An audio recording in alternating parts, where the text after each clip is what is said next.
All right, let's take a look here at Cloud VPN. This is a service that securely connects your on-premise or other private networks to your VPC using encrypted IPsec tunnels. The VPN connection encrypts traffic traveling between the networks, with one VPN gateway handling encryption and the other handling decryption. Google Cloud offers two types of Cloud VPN gateways. The first being high availability VPNs, which supports IPv4 and IPv6, so that makes it dual stack or single stack, however you want to utilize it. And you have your classic VPN, which does not support IPv6.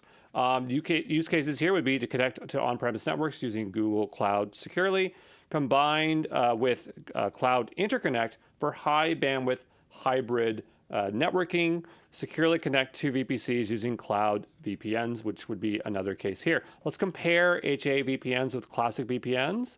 So for SLAs, you're going to have a higher SLA with HA VPN because it's highly available. That makes sense. For routing, we're using BGP only, whereas classic VPN, we have static or dynamic. So dynamic for HA VPN only, but BGP only there. For IPv6 support, we just said HA VPN is dual stack or single stack, where classic VPN is not, has no support for IPv6. For external IP assignments, HA VPN is auto-assigned from a pool, where classic VPN, you must manually assign the external IP yourself. For topologies, we got active-active or active-passive. For classic VPN, it's single interface only. Again, this makes sense because HA VPN is highly available, so active-active and active-passive would make more sense there, okay?